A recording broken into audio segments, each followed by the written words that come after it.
యావత్ ప్రపంచంలోనూ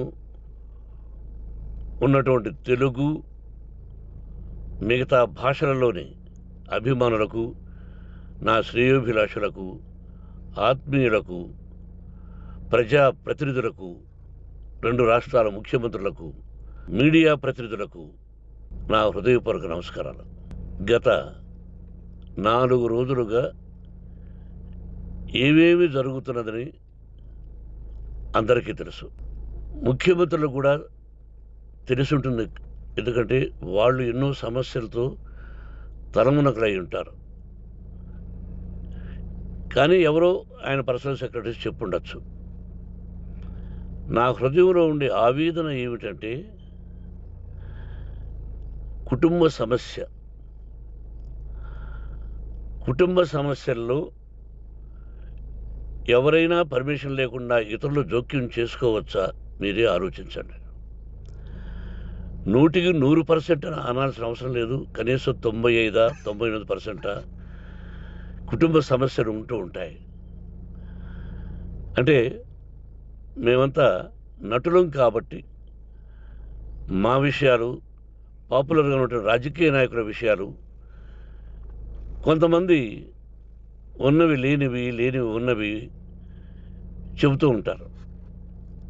చెప్పేవాడు కూడా ఆలోచించాలి, వాళ్ళ మనసులు, వాళ్ళ కుటుంబ సమస్యలు అని. ఇదంతా ప్రజలకు తెలుసు.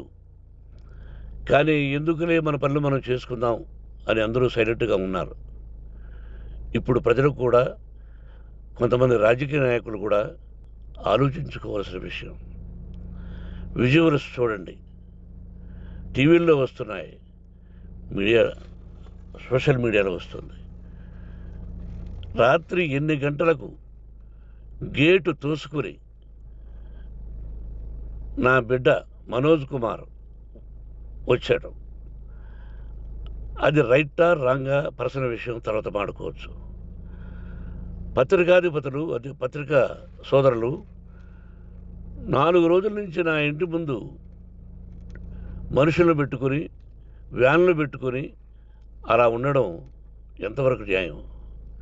నేను అప్పటికీ బయట పోతున్నప్పుడు చెప్పాను, అందరికీ నమస్కారం అయ్యా, మీకు కుటుంబ సభ్యులు ఉన్నారు, దయచేసి నా సమస్యను నేనే పరిష్కరించుకుంటాను నా బిడ్డలతో, దీన్ని చిలవలు పరవలు చేయొద్దండి, దయచేసి నన్ను గౌరవించండి, నేను ప్రజలకు ఏం చేస్తున్నాను ఒక విద్య ద్వారా అనేది మీకు తెలుసు, నటుడిగా మీ అందరికీ తెలుసు, ఒక రాజ్యసభ సభ్యుడిగా మీకు తెలుసు, ఎంత క్లీన్ చిట్టుతో వచ్చానో రాజ్యసభ సభ్యుడిగా. నా హృదయంలో ఉండే ఆవేదన చెప్పనలవే కాదు, మీకే చెప్పాలి. ఈ రోజున ఈ మీడియా సోదరులు ఎంత కల్పితాలు, ఎంత నెగటివిటీ నన్ను గురించి చెప్తున్నారో మీ అందరికీ తెలుసు. దానికి నేను బాధపడడం లేదు. మీరు ముఖ్యంగా తెలుసుకోవాల్సింది, రాత్రుల్లో గేటు తోసుకుని, గేటు పగలగొట్టి పర్మిషన్ లేకుండా ఎవరైనా రావచ్చా? మీరే చెప్పండి. వచ్చిన వాళ్ళు అందరూ మీడియా సోదరులా, లేకపోతే ఇంకెవరైనా నా మీద పగ, రాగద్వేషాలతో ఏదో ఒక ఛానల్ చేతులు పెట్టుకుని అలా వచ్చి ఉంటారేమో సందేహం. కానీ వాళ్లను కొట్టాలని, తిట్టాలని మనసా వాచ దైవసాక్షిగా నేను అలా ఆలోచించేవాడిని కాదు. ఎందుకు? వాళ్ళు ఉద్యోగస్తులు, నేను కూడా ఉద్యోగస్తునే, అందరూ కూలివాళ్ళం. భగవంతుడు ఇస్తుంటాడు మనకు కూలి. ఎవరికి ఏమిటి అనేది ఆయన నిర్ణయిస్తాడు. ఇది మీ అందరికీ తెలుసు. వాళ్లకు నేను చెప్పినా వినకుండా ముందు నమస్కారం పెట్టాను. అయినా అతను నేను కొట్టామనే చెప్తున్నారు తప్ప, మైక్ తీసుకెళ్ళి నోట్లో పెట్టాము, నా కన్ను పోవలసింది. కన్ను పోయి ఉంటే అప్పుడు నేను కేసులు పెట్టాలి. నా కన్ను పోలేదు, కొంచెం తగిలింది కంటి కింద, నేనే ఎస్కేప్ అయ్యాను. లేకపోతే నా జీవితం గుడ్డిదయ్యేది. అతనికి తల కాదు, చెంప మీద తగిలిందన్నారు. ఓకే, ఆ చీకట్లో ఎలా జరిగిందన్నది వాస్తవమే.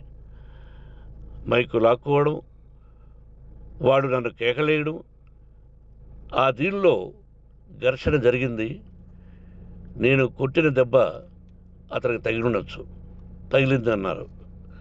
దానికి హృదయపూర్వకంగా బాధపడుతున్నా. అతను నాకు తమ్ముడే. ఒక తల్లి బిడ్డలం కాకపోయినా I love them, I like them. అటువంటిది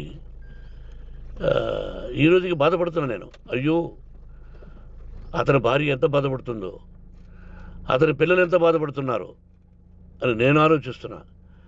మరి నేనెంత ఆవేదనకు గురి హాస్పిటల్లో అయ్యానో